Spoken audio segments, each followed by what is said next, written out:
충격적인 일이 벌어졌습니다. 전 세계 군악의 중심, 미국 육군의 250주년 무대에서 마지막 곡으로 연주된 것은 다름 아닌 한국의 민요였습니다. 지휘봉을 든 이는 평생 한국 전쟁을 입에 담지 않았던 클레어 스톤 대령. 그녀는 이렇게 말했습니다. 우린 그 전쟁 때문에 무너졌어요. 그런데 그 노래가 우리를 다시 일으켰어요. 도대체 어떤 노래길래 그녀의 인생을 뒤흔들었을까요? 지금부터 70년을 넘은 한국의 노래가 두 나라의 상처를 치유한 감동 실화를 공개합니다. 구독과 좋아요로 함께 해주세요. 그리고 여러분의 생각도 댓글로 남겨주세요. 저는 클레어 스톤이고 미군 군악대에서 35년 동안 지휘자로 일했었어요. 지휘자라는 건 음악가들 앞에 서서 연주할 때 이끌어주는 사람이에요. 사람들은 제가 잘한다고 했었어요. 어떤 사람들은 제가 최고라고도 했었죠. 저는 모든 음표, 모든 리듬, 모든 동작을 알고 있었어요. 모든 걸 초 단위까지 계획했었어요. 저는 완벽한 걸 좋아했었어요. 그래서 제 팀이 미군 군악대 250주년 기념 콘서트를 지휘해달라고 부탁했을 때 바로 그러겠다고 했었어요. 제 경력에서 가장 큰 공연이 될 예정이었어요. 장군들, 참전용사들, 세계 지도자들 중요한 사람들이 모두 올 예정이었어요. 그런데 뭔가 일어났었어요. 제가 알고 있다고 생각했던 모든 걸 깨뜨린 일이요. 저희 할아버지, 존 스톤 대위께서 콘서트 한 달 전에 돌아가셨어요. 할아버지는 저의 영웅이었어요. 부모님이 돌아가셨을 때 저를 키워주셨어요. 규율과 근면, 그리고 존경하는 마음을 가르쳐 주셨어요. 하지만 할아버지 인생에서 제가 이해할 수 없었던 부분이 하나 있었어요. 한국 전쟁이었어요. 누군가 한국이라고 말하기만 해도 할아버지 얼굴이 어두워졌어요. 전쟁 영화가 나오면 방을 나가버리셨어요. 그 얘기는 절대 하지 않으셨어요. 정말 한 번도요. 그래서 자라면서 저는 한국이 끔찍한 곳이라고 생각했었어요. 고통과 전쟁, 슬픔으로 가득한 곳이요. 우리가 싸워야 했던 나라 할아버지에게 상처를 준 나라요. 할아버지를 너무 사랑했기 때문에 저는 질문을 하지 않았었어요. 장례식 후에 할아버지 집을 정리하는 건 제 몫이었어요. 할아버지 방에서는 오래된 가죽과 삼나무 냄새가 났어요. 군인 훈장들이 여전히 벽에 걸려 있었어요. 모든 게 조용했어요. 고요했어요. 너무 고요했어요. 그때 이상한 걸 발견했어요. 침대가 살짝 옆으로 밀려 있었어요. 몸을 굽혔더니 오래된 나무 상자 모서리가 보였어요. 먼지가 쌓여있고 흠집이 나 있었는데 자물쇠는 없었어야 하지만 뭔가 사적인 느낌이 들었어요. 비밀 같은 거요. 상자를 꺼냈어요. 안에는 오래된 흑백 사진들, 녹슨 인식표, 바랜 잉크로 쓴 편지들, 그리고 작은 카세트 테이프가 하나 있었어요. 테이프에는 한 줄이 적혀 있었어요. 1953년 7월. 테이프를 손에 들고 있었어요. 심장이 빨리 뛰기 시작했어요. 70년 전 테이프를 왜 보관하고 계셨을까요? 차고에서 작은 카세트 플레이어를 찾았어요. 건전지를 갈아 넣고 재생 버튼을 눌렀어요. 처음에는 잡음만 들렸어요. 그 다음에 남자 목소리가 들렸어요. 제가 잘 알고 있던 목소리였어요. 할아버지였어요. 할아버지가 부드럽게 노래를 부르고 계셨어요. 아리랑, 아리랑, 아라리요. 저는 얼어붙었어요. 가사를 이해할 수 없었어요. 한국어 같았어요. 하지만 멜로디는 느리고 부드러웠어요. 슬펐어요. 그때 다른 목소리가 들렸어요. 더 젊은 목소리였어요. 한국인이었어요. 이 노래가 고향을 생각나게 해요. 어머니를 생각나게 해요. 이게 뭐였을까요? 할아버지가 왜 한국 노래를 부르고 계셨을까요? 그리고 할아버지와 함께 있던 젊은 한국인은 누구였을까요? 저는 테이프 플레이어를 바라보며 거기 앉아 있었어요. 움직이지도 숨도 쉬지 않고 있었어요. 손이 떨리고 있었어요. 테이프를 되감고 다시 들었어요. 같은 목소리들, 같은 노래, 같은 수수께끼. 갑자기 그 오랜 침묵의 세월들이 이해되는 것 같았어요. 하지만 동시에 이해가 안 되기도 했어요. 할아버지는 한국 얘기하는 걸 싫어하셨어요. 하지만 이제 그곳에서 뭔가 일어났다는 증거가 있었어요. 중요한 일이요. 감정적인 일이요. 그리고 저는 진실을 알아야 했어요. 다시 위층으로 뛰어 올라가서 상자를 다시 뒤졌어요. 사진들 아래에서 공책을 하나 찾았어요. 전쟁 일기였어요. 첫 번째 페이지에 이렇게 적혀 있었어요. 1953년 7월 1일. 오늘 한국군 병사를 만났다. 이름 상철. 믿을 수가 없다. 대화할 수도 없다. 계속 이상한 노래를 부른다. 상철? 테이프에서 들렸던 한국인 목소리가 그 사람이었나 봐요. 계속 읽었어요. 다른 사람들이 죽어가는데 노래를 부른다. 이해할 수 없다. 그냥 이 전쟁이 끝나기만 바란다. 가슴이 무거워졌어요. 제가 알고 있던 할아버지는 혼란스러워하고 화나 있었어요. 한국인 동료를 믿지 않았어요. 그 노래도 좋아하지 않았어요. 하지만 몇 페이지 뒤에는 상철이 오늘 나를 도와줬다. 넘어져서 다리를 다쳤는데 어떤 약초를 상처에 발라줬다. 또 노래를 불렀다. 이번에는 나쁘지 않았다. 페이지들이 계속되고 있었어요. 그리고 할아버지의 말들이 계속 바뀌고 있었어요. 그 노래가 날 안전하게 만든다. 그의 목소리가 어머니가 흥얼거리던 걸 생각나게 한다. 아마 이 노래는 단순한 노래 이상인 것 같다. 그리고 모든 걸 바꾼 페이지에 도달했어요. 7월 15일. 상철이 나를 구했다. 적의 총격 속으로 뛰어들어서 나를 끌어냈다. 총에 맞았다. 살아날 수 없을지도 모른다고 한다. 내가 그 자리에 있어야 했는데 공책을 탁 닫았어요. 가슴이 얻어맞은 것 같았어요. 평생 동안 저는 할아버지가 한국을 미워한다고 생각했었어요. 하지만 만약 그게 미움이 아니었다면? 만약 그게 슬픔이었다면? 그리고 그 노래는 단순한 노래가 아니었어요. 기억의 소리였어요. 상처였어요. 우정이었어요. 약속이었어요. 테이프를 다시 봤어요. 아리랑, 아라리요. 가사는 몰랐어요. 하지만 제가 뭘 해야 하는지는 알고 있었어요. 그날 밤 잠을 많이 자지 못했어요. 테이프가 계속 머릿속에서 재생되고 있었어요. 아리랑. 그 부드러운 멜로디, 할아버지의 조용한 목소리. 그리고 이 노래가 고향을 생각나게 해요 라고 말하던 젊은 목소리요. 계속 생각이 났어요. 더 알아야 했어요. 그래서 다음 날 아침, 커피를 내리고 부엌 식탁에 앉아서 상자를 다시 제 앞으로 끌어당겼어요. 상자가 폭발하거나 울거나 뭔가 속삭일 것처럼 조심스럽게 열었어요. 그리고 거기 있었어요. 끈으로 묶인 작은 가죽 공책이요. 끈을 풀었어요. 페이지들은 누렇게 변했고 가장자리가 약간 갈라져 있었어요. 잉크는 바랬지만 여전히 읽을 수 있었어요. 첫 번째 페이지에 할아버지의 정갈한 글씨로 이렇게 적혀 있었어요. 1953년 7월 1일. 오늘 한국군 병사를 만났다. 이름 상철. 어떻게 나란히 싸워야 하는지 모르겠다. 대화조차 할 수 없다. 잠깐 멈췄어요. 테이프에서 들었던 그 목소리였어요. 상철. 전에 한 번도 들어본 적 없는 이름이었는데 이제는 중요하게 느껴졌어요. 친숙하고 특별하게요. 페이지를 넘겼어요. 상철이 아리랑이라는 이상한 노래를 부른다. 한국어인데 한 단어도 이해할 수 없다. 우리 병사들이 죽어가는데 왜 노래를 부르는가? 가슴이 내려앉았어요. 할아버지가 화나고 혼란스러워하는 것 같았어요.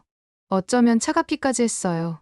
할아버지가 그런 식으로 생각하시리라고는 상상도 못했었어요. 하지만 전쟁은 사람을 바꾸죠.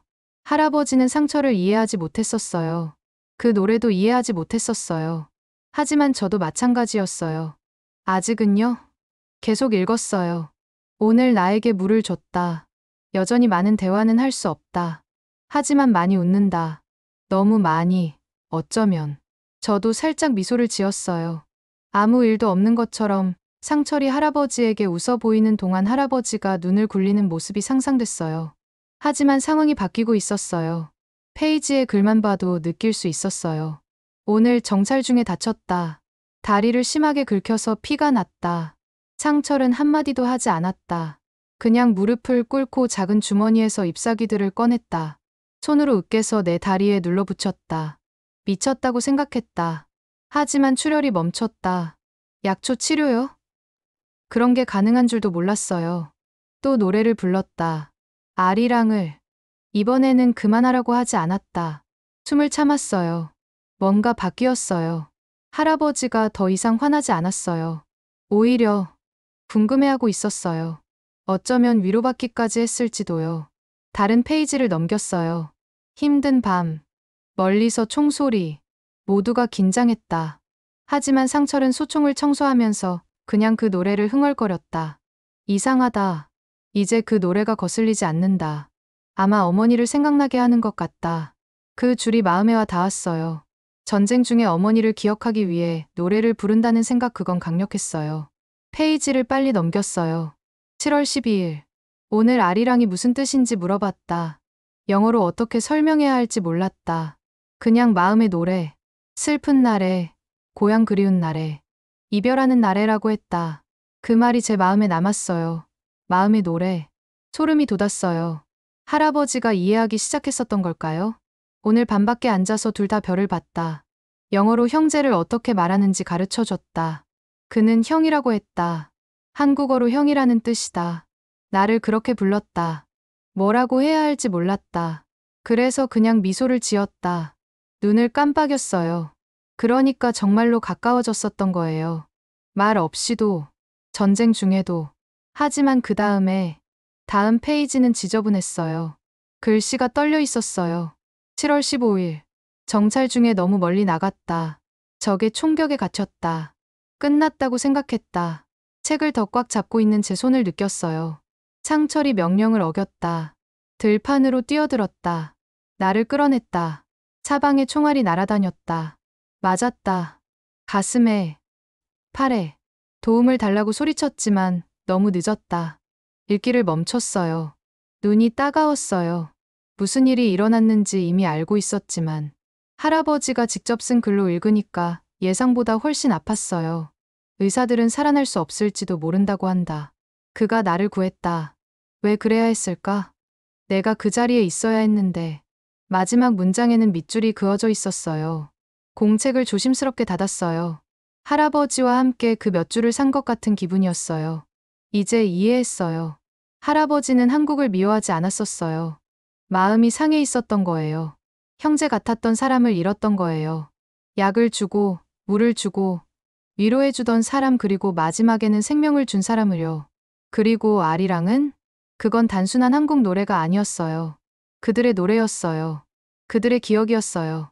그들의 이별이었어요. 그들의 달이었어요. 이상한 건 저도 그게 제 것 같은 느낌이 들기 시작했다는 거예요. 결정하는데 오랜 시간이 걸리지 않았어요. 할아버지의 전쟁 일기를 읽고 오래된 카세트 테이프에서 목소리를 들은 후 뭔가 해야 한다는 걸 알았어요. 가만히 앉아 있을 수 없었어요. 제가 알게 된 것을 잊을 수 없었어요. 그리고 무엇보다도 그게 중요하지 않은 것처럼 모른 척할 수 없었어요. 그래서 전에는 절대 하지 않으리라 생각했던 일을 했어요. 한국행 비행기표를 샀어요. 바로 그 한국이요. 전에는 작고 슬프고 멀리 있는 나라라고 생각했던 곳이요. 우리 가족에게 고통만 가져다 준 곳이라고 믿었던 곳이요. 할아버지가 절대 얘기하지 않으셨던 곳이요. 하지만 이제는 오직 한국만이 답해줄 수 있는 질문들이 있었어요. 인천국제공항에 도착했을 때 긴장됐어요. 모든 게 달랐어요.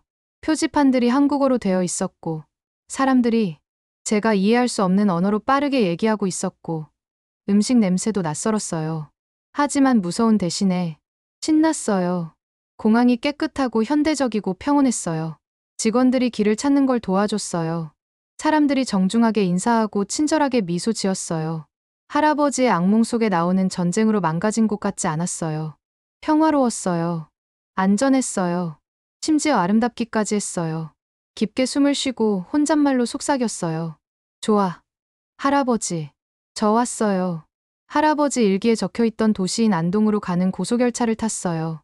내내 창밖을 바라봤어요.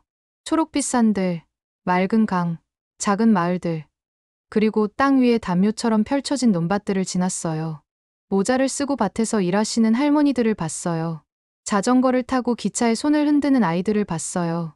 워싱턴과는 너무 달랐어요. 그런데도 뭔가 진실한 느낌이었어요. 과거를 잊지 않은 것 같았어요. 일기를 가슴에 꼭 안고 있었어요. 그 안에 글들이 나침반처럼 저를 안내하고 있었어요. 창철 이병장, 집 경상북도 안동. 안동에서 기차를 내렸을 때 할아버지가 적어두신 주소로 곧장 걸어갔어요. 거리를 조심스럽게 따라가며 한 걸음씩 걸었어요. 하지만 그곳에 도착했을 때 멈춰 섰어요. 집이 없어져 있었어요. 대신 회색 벽돌로 지은 높은 아파트 건물이 있었어요. 건물 번호는 일기에 적힌 것과 같았지만 오래된 집은 없어져 있었어요. 꽃도 없었어요. 나무 대문도 없었어요. 그냥 현대식 집들이 줄지어 있을 뿐이었어요. 잠시 길을 잃은 기분이었어요. 여기까지 왔는데 이제 어떻게 하지? 돌아가야 할까요? 호텔로 가야 할까요? 울어야 할까요? 그때 길 건너편에 작은 주민센터가 보였어요. 유리문과 친근한 파란색 간판이 있었어요. 왜인지는 모르겠지만 발이 그쪽으로 향하고 있었어요. 상철이라는 분 아세요? 안으로 들어갔어요. 건물이 조용하고 시원했어요. 한 여자분이 안내 데스크에 앉아서 컴퓨터를 치고 계셨어요. 저를 보시고 고개를 들으셨어요. 안녕하세요라고 한국어 억양이 섞인 영어로 말씀하셨어요. 긴장해서 미소 지었어요. 안녕하세요. 찾는 사람이 있어요. 이름이 상철이에요. 이상철 씨요? 그 여자분이 고개를 갸웃하셨어요. 미국에서 오셨나요? 네라고 고개를 끄덕였어요. 아마 오래전에 여기 살았을 거예요. 군인이었어요. 저희 할아버지를 알고 계셨어요. 그분의 눈이 커졌어요. 갑자기 일어나셨어요. 혹시 상철 이병장님 말씀이세요? 한국전쟁 영웅 말이에요. 심장이 뛰었어요. 네, 그분이에요. 환하게 미소를 지으셨어요. 손자분이 이 건물에 살아요. 그분도 군인이에요. 전화 드릴게요. 몇 분 후에 젊은 남자분이 들어오셨어요. 한국군 군복을 입고 계셨어요. 머리가 단정하고 곱게 서 계셨어요. 할아버지처럼요. 친절한 눈으로 저를 바라보셨어요. 클레어 스톤 씨시겠네요 라고 완벽한 영어로 말씀하셨어요. 깜짝 놀랐어요. 제 이름을 어떻게 아세요? 미소를 지으셨어요. 저희 할아버지께서 말씀해 주셨어요. 언젠가 미국에서 누군가 올 거라고 하시면서 가족처럼 맞아주라고 하셨어요. 눈을 깜빡였어요. 뭐라고 해야 할지 몰랐어요. 손을 내미셨어요. 저는 이도윤 대위입니다. 함께 가시죠. 이 대위님의 아파트는 단순했지만 추억으로 가득했어요. 벽에 액자에 넣은 흑백 사진이 걸려 있었어요. 두 명의 젊은 군인이 서로 어깨에 팔을 두르고 미소 짓고 있었어요. 저분이 당신 할아버지세요라고 미국인을 가리키며 말씀하셨어요. 그리고 저분이 저희 할아버지고요. 가까이 가서 액자를 만졌어요. 단순한 동료가 아니었어요. 단순한 생존자가 아니었어요. 형제였어요. 이 대위님이 상자를 가져와서 테이블에 놓으셨어요. 안에는 공책들, 오래된 사진들, 그리고 낡은 기타까지 있었어요. 저희 할아버지가 60년 넘게 일기를 쓰셨어요 라고 설명해 주셨어요. 매년 7월 15일에 기도하셨어요. 당신 할아버지를 구한 날이요. 내 형을 만난 날이라고 부르셨어요. 일기들을 봤어요. 한 페이지에는 이렇게 적혀 있었어요. 매년 7월 15일마다 존을 위해 기도한다. 잘 살았기를 바란다. 내가 용서했다는 걸 알았기를 바란다. 내가 가족처럼 사랑했다는 걸 알았기를 바란다. 가슴이 먹먹해졌어요. 특별한 선물. 그때 이 대위님이 저를 놀라게 하는 말씀을 하셨어요. 할아버지가 당신 할아버지를 위해 남겨두신 게 있어요. 다른 폴더를 여셨어요. 안에는 수십 장의 악보가 있었어요. 음표들과 표시들, 음악 기호들이 손으로 정성스럽게 써져 있었어요. 제목을 보자마자 알아봤어요. 아리랑 상철 이병장 편곡 관현악 버전. 숨이 멎었어요. 아리랑을 전체 오케스트라용으로 편곡하셨다고요? 이 대위님이 고개를 끄덕이셨어요. 60살이 넘어서 음악을 다시 공부하셨어요. 도서관에서 책을 빌려서 바이올린, 첼로, 드럼, 호른을 위한 곡을 쓰는 법을 혼자 배우셨어요. 왜요? 라고 물었어요. 이 대위님이 저를 바라보셨어요. 고마움을 표현하고 싶으셨기 때문이에요. 말로 할 수 없을 때 음악이 대신 말해주기 때문이에요. 당신 할아버지가 노래를 받을 자격이 있으셨기 때문이에요. 제가 해야 할 일을 알았어요. 음악을 손에 들고 있었어요. 종이 이상이었어요. 역사였어요. 사랑이었어요. 용서였어요. 그리고 제가 뭘 해야 하는지 알았어요. 은퇴 전 마지막 콘서트가 하나 남아 있었어요. 미군 군악대 250주년 기념 콘서트였어요. 그리고 이제 제 여정을 마무리할 완벽한 곡이 있었어요. 행진곡이 아니라, 국가가 아니라, 전쟁에서 태어난 노래, 치유의 노래, 평화의 노래, 아리랑. 일주일 후 워싱턴 DC로 돌아왔어요. 모든 게 똑같아 보였어요. 거리는 바빴어요. 자동차들이 경적을 울렸어요. 관광객들이 사진을 찍었어요. 군부대는 평소처럼 일정대로 돌아가고 있었어요. 하지만 저는 같지 않았어요. 제 안에 뭔가가 바뀌어 있었어요. 깊이요. 여행 가방만 가지고 돌아온 게 아니었어요. 이야기와 사명, 그리고 노래를 가지고 돌아왔어요. 미군 군악대 250주년 기념 콘서트가 며칠 남지 않았어요. 모든 사람이 준비하고 있었어요. 사람들이 신나했어요. 기자들이 기사를 쓰고 있었어요. 중요한 손님들이 비행기를 타고 오고 있었어요. 하지만 연습실에 들어갔을 때 동료들이 저를 다르게 바라봤어요. 클레어라고 그중 한 명이 물었어요. 괜찮아? 뭔가 달라진 것 같은데. 두꺼운 폴더를 팔 아래 끼고 미소 지었어요. 전보다 훨씬 좋아요라고 말했어요. 새로운 노래. 연습실 앞으로 걸어가서 폴더를 열었어요. 안에는 상철 이병장님이 손으로 쓰신 악보들이 있었어요. 아리랑 관현악 버전이었어요. 저희 할아버지를 위한 선물이었어요. 이걸 연주할 거예요 라고 발표했어요. 연습실이 조용해졌어요. 누군가 손을 들었어요. 잠깐. 그거 한국 민요 아닌가요? 네라고 말했어요. 하지만 그냥 아무 노래가 아니에요. 연습실을 둘러보며 천천히 말했어요. 고통과 치유에 관한 노래예요. 우정과 희생, 그리고 국경을 넘나드는 음악의 힘에 관한 노래예요. 한국군 병사가 썼어요. 미국군을 위해서요. 어떤 사람들은 놀라 보였어요. 몇 명은 확신이 없어 보였어요. 관객들이 이해할까요? 라고 한 음악가가 물었어요. 미국 노래가 아니잖아요. 아니에요 라고 대답했어요. 하지만 인간적이에요. 그걸로 충분했어요. 연습을 시작했어요. 첫 번째 연습. 바이올린이 멜로디를 시작했어요. 느리고, 부드럽고, 조금 슬펐어요. 아리랑, 아리랑.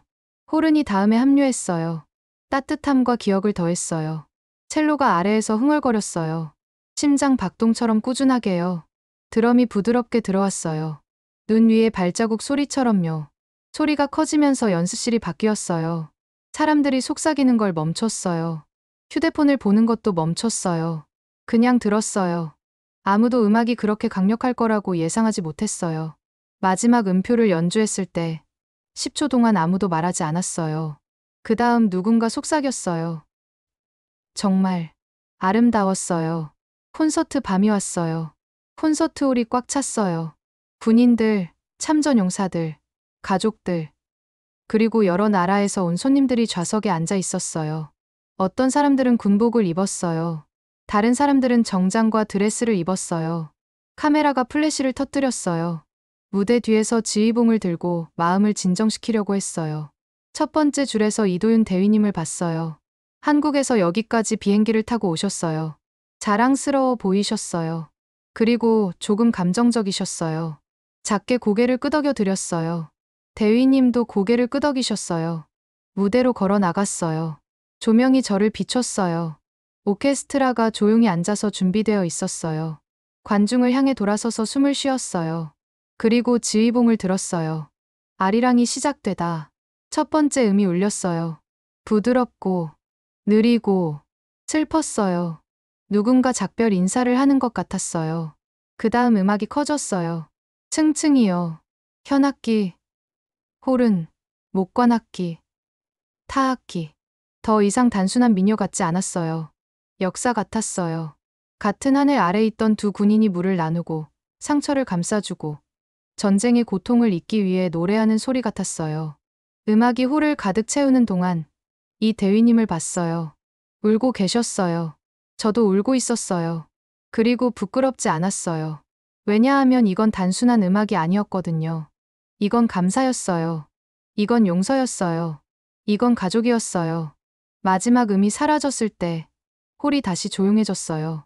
그 다음 갑자기 박수가 터져 나왔어요. 사람들이 벌떡 일어났어요. 어떤 사람들은 박수 쳤어요. 어떤 사람들은 눈물을 닦았어요. 어떤 사람들은 왜 우는지도 모르면서 그냥 울고 있었어요. 한국어 가사를 이해할 필요가 없었어요. 느낌을 이해했거든요. 관객을 향해 돌아서서 마이크를 잡았어요. 이 노래는 이라고 말했어요. 상철 이병장님이라는 한국군이 편곡하신 거예요. 목소리가 약간 떨리면서 잠시 멈췄어요. 저희 할아버지 존 스톤 대위를 위해 쓰신 거예요. 한국 전쟁에서 나란히 싸웠어요. 상철님이 할아버지 목숨을 구하셨어요. 이건 그들의 노래예요. 평화의 노래예요. 그날 밤 이후 군악대에서 은퇴했어요. 조용히 끝낼 계획이었어요. 휴가를 보내거나 가르치거나. 하지만 일어났던 일들을 계속 생각하게 됐어요. 음악에 대해, 사람들에 대해, 메시지에 대해. 그래서 새로운 걸 시작했어요. 처음에는 작은 그룹이었어요. 국경 없는 하모니라고 불렀어요. 매년 미국과 한국에서 콘서트를 열었어요. 창철과 존의 이야기를 나눴어요. 학교와 교회, 심지어 군부대에서도 아리랑을 연주했어요. 사람들이 들었어요. 그리고 놀라운 일이 일어났어요. 참전 용사들이 수년간 마음속에 간직했던 이야기들을 나눴어요. 젊은 학생들이 한국전쟁 영웅들에게 편지를 썼어요. 양국의 음악가들이 함께 연주했어요. 같은 언어를 할 필요도 없이요. 이제 아리랑 선율을 들으면 단순한 멜로디만 들리지 않아요. 이런 소리가 들려요. 고마워요. 당신은 소중해요. 절대 잊지 않을 거예요. 한국은 더 이상 먼 나라가 아니에요. 책 속의 전쟁이나 할아버지 일기 속의 이름만이 아니에요. 제가 누구인지의 일부예요. 제 가족의 일부예요. 그리고 어떤 면에서는 언제까지나 그럴 거예요. 오늘의 사연은 여기까지입니다. 앞으로도 감동적인 이야기로 찾아올게요. 구독과 좋아요, 알림 설정 꼭 부탁드립니다. 다음 이야기도 많이 기대해 주세요. 오늘도 시청해 주셔서 감사합니다.